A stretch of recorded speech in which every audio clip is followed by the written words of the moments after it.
하나님 말씀입니다. 열왕기상 6장 7절입니다. 열왕기상 6장 7절 말씀 제가 봉독하겠습니다.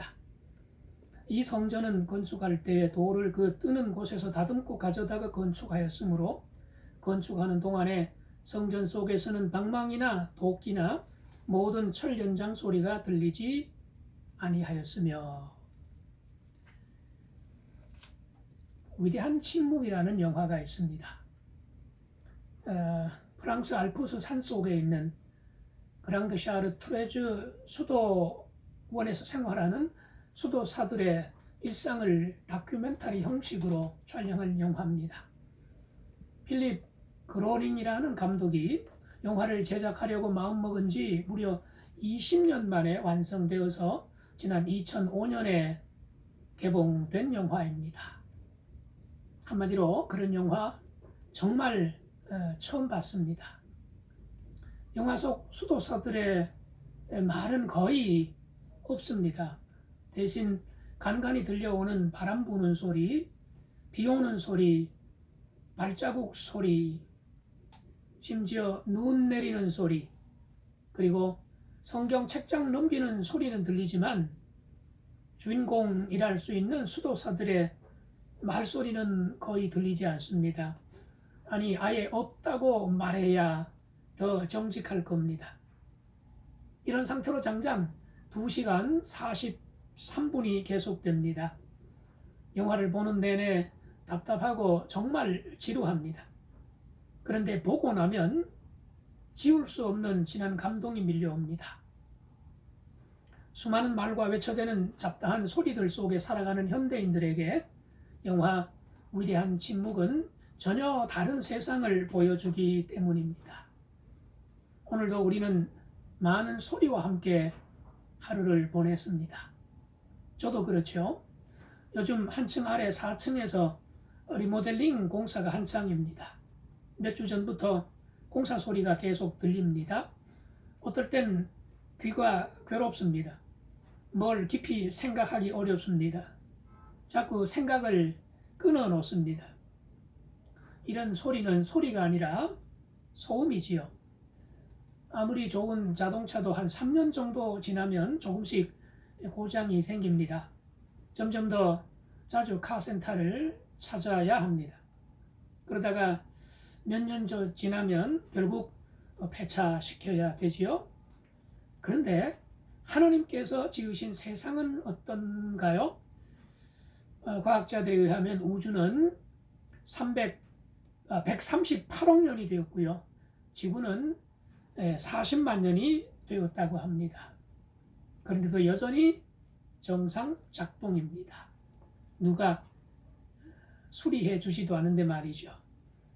수많은 별들이 생성되었다가 사라지기도 합니다만 우주는 여전히 정상 작동하고 있습니다. 왜 그럴까요? 말없이 관리하시는 분이 계시기 때문입니다. 오늘도 온종일 가장 많은 일을 하시는 분이 하나님이신데 그 하나님의 소리는 우리 귀로 들리지 않습니다. 예수님을 한번 살펴볼까요? 예수님의 공생의 마지막 길은 십자가를 지고 골고다로 가시는 길입니다. 이 길을 비아 돌로로자라고 합니다. 오늘날 예루살렘 구시가지에 있습니다. 성지 순례객들이라고 한다면 누구나 그 골목길을 꼭 걸어보고 싶어 합니다. 그러나 순례가 그리 쉽지 않습니다. 몇 명이면 몰라도 단체라면 정말 곤란합니다. 일정이 바빠 시간 여유가 없기 때문이기도 하고요. 설사 시간이 있다 할지라도 회방거리가 너무 많습니다. 그 길 양편에 상점과 기념품점들이 꼭 빼곡히 들어차 있습니다. 그 길을 예수님 생각하면서 천천히 걸어보고 싶어도 거의 불가능합니다. 여기저기 호객 소리, 물건 흥정하는 소리, 가이드의 설명 소리, 또 그게 끝나면 지금 출발한다 하는 소리, 줄 서서 인증샷 그것도 눈치껏 찍고 다음 장소로 이동하기가 정말 바쁠 정도입니다. 거기에 다른 순례팀들과 겹치기라도 한다면 그 길은 그야말로 묵상하며 걷는 십자가의 길이 아니라 소음 많은 시장통이 되기 십상입니다. 하지만 원래 그 길은 이름 그대로 주님이 십자가를 짊어지고 가신 길입니다.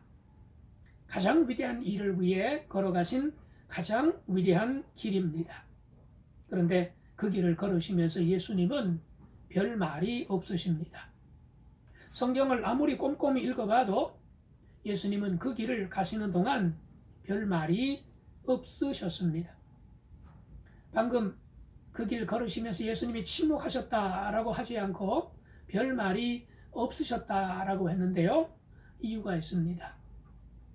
바로 그 장면을 마태, 마가, 누가, 요한복음 4복음서에 기록으로 남겨놓았는데요.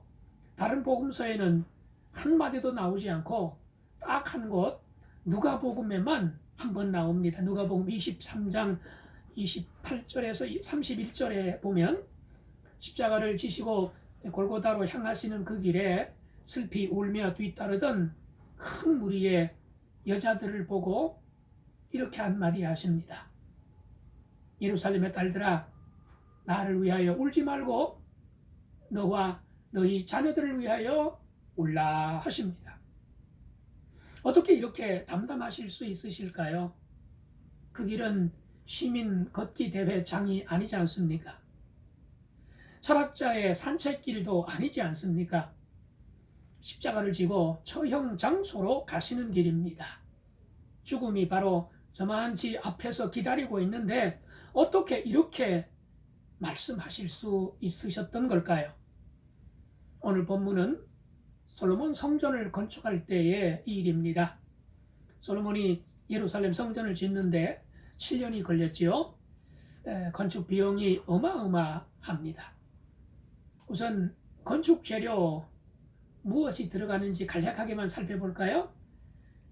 금 10만 달란트, 은 100만 달란트. 여러분, 한 달란트가 30kg 또는 32kg으로도 이야기합니다만 한번 곱하기 해보세요. 어마어마한 양의 금과 은이 들어갔습니다. 그 외에 놋과 철, 그리고 레바논에서 운송해온 백향목 같은 주요한 재료들이 성전 건축에 들어갔습니다. 재료만 있으면 되나요? 사람이 필요하지 않습니까? 역군 3만 명, 짐꾼 7만 명, 또 채석공 8만 명, 관리자 3,300명, 연인원 18만 3,300명이 동원된 그야말로 역대급 대공사였습니다. 재료비, 인건비 다 포함하면 건축 비용 정말 계산이 안 나올 정도입니다. 건축 재료로 가장 많이 사용한 것이 돌입니다. 지금도 그 흔적을 역력히 볼 수가 있는데요. 정말 많은 돌이 건축할 때 들어갔습니다. 성전 건축에 사용된 돌은 채석장에서 치석했습니다. 성전 건축에 사용되는 석재는 이스라엘 북쪽 레바논에서 바닷길을 통해서 운송해 오기도 했고요.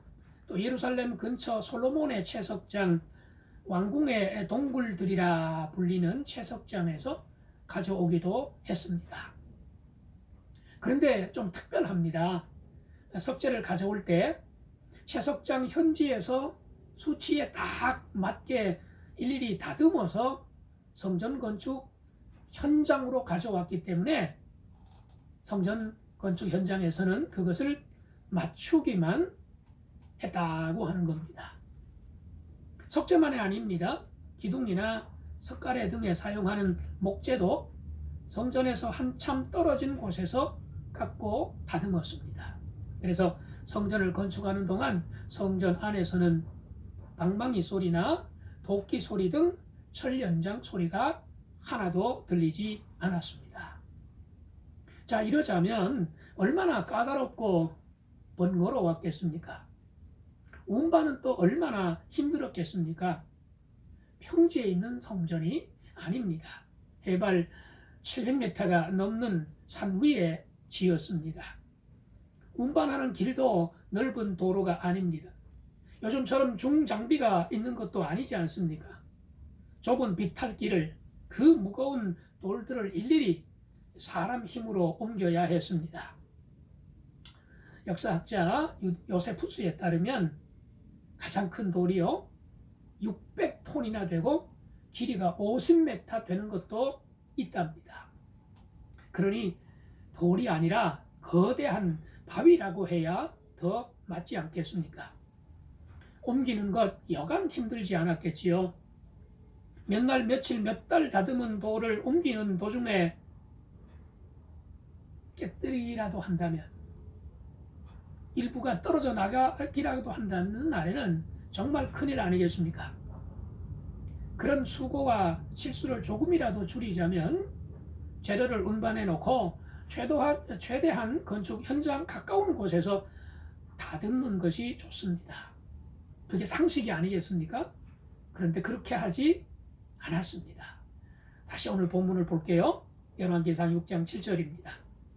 이 성전은 건축할 때 돌을 그 뜨는 곳에서 다듬고 가져다가 건축하였으므로 건축하는 동안에 성전 속에서는 방망이나 도끼나 모든 철 연장 소리가 들리지 아니하였으며. 참 놀랍습니다. 번거로운데, 복잡한데, 더 힘든데 왜 이렇게 했을까요? 성경이 그 이유를 명시적으로 기록해 놓지는 않았습니다만 추정해 본다면 아마 이런 이유 때문이 아니었을까요? 하나님을 경외하기 때문에. 하나님을 경외하기 때문에. 당시의 성전은 하나님의 임재 장소였습니다. 하나님의 속성을 가장 잘 나타내 준 것이 예루살렘 성전입니다. 거룩과 화평과 영광을 드러내는 상징적인 장소가 솔로몬 성전이었습니다. 그렇기 때문에 쇳소리, 철 연장 소리, 이거 무슨 소리를 상징하나요? 피를 부르는 소리 아닙니까? 피를 상징하는 상징인, 피를 흘리는 상징인 철 연장을 사용하지 않고 소리를 내지 않으면서 성전을 건축하겠다고 하는 그 마음, 바로 하나님을 경외하는 마음이 가득했기 때문입니다. 그리고 이거 성전 건축은 인간의 역사가 아니라 하나님의 역사, 그걸 알고 그걸 존중했기 때문이 아니었을까요? 실제로 성전 건축은 하나님이 계획하시고 하나님이 설계도까지 주셨지요. 물론 그 앞서 성막은 말할 것도 없습니다. 성전 건축 과정도 또 완공도 하나님이 하실 것이라는 것을 인정하고 고백하고 존중하면서 그분의 뜻을 청종하는 자세, 그걸 상징적으로 보여주는 것이 성전 건축할 때 성전 안에서는 철연장 소리를 내지 않겠다, 그렇게 결정한 것이 아니었을까요? 제단을 쌓을 때도 철연장으로 다듬지 말라고 출애굽기에서 신명기에 당부하신 하나님이십니다. 전쟁을 할 때에도 음성과 소리를 내지 말라고 여호수아 6장 10절에 나오지요. 무엇을 말씀하는 걸까요? 영적인 성전을 건축하든 또는 영적인 전쟁에서도 시끄러운 소리 하지 않으면 좋겠다는 거죠. 내적인 침묵과 고요를 유지하면서 오히려 더 깊이 하나님을 만나고 하나님이 일하시도록 하나님께 주도권을 드리기 위한 장치 아니었을까요? 솔로몬 성전 건축 현장에서는 큰 일을 하면서도 소리 하나 나지 않았다. 젊은 철학자 에머슨과 대사상가인 카일라일이 만난 적이 있습니다.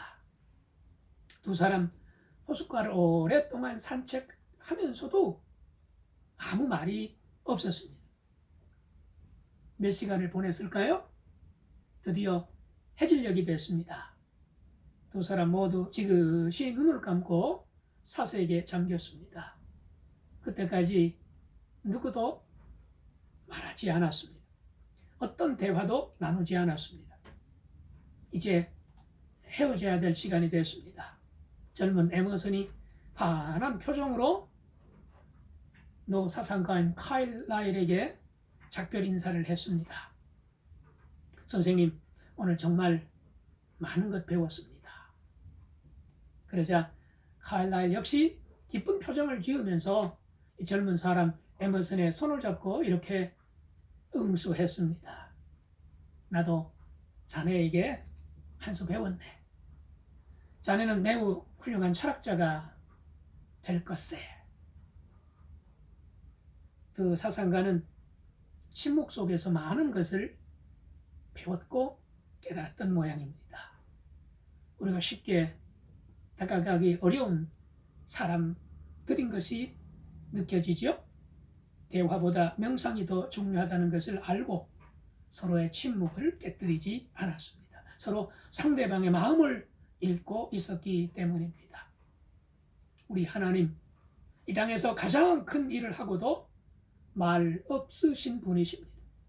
우리 예수님, 이 땅에서 가장 위대한 일을 십자가의 길을 걸어가시면서 완성하신 분이신데 그걸 상징하는 십자가는 지금도 말이 없습니다. 그런데 그 십자가를 바라보고 있노라면 많은 소리가 들립니다. 내가 너를 사랑한다. 내가 세상을 사랑한다 하는 주님의 말씀 말입니다.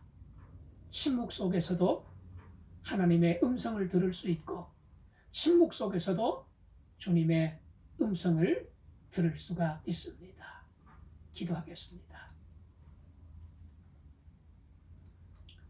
온갖 소리들이 소리가 아니라 잡음으로 소음으로 들리는 세상 속에 살아가는 저희들인데 오늘 말씀 속에서 침묵의 그 큰 힘을 생각하게 해주셔서 감사합니다.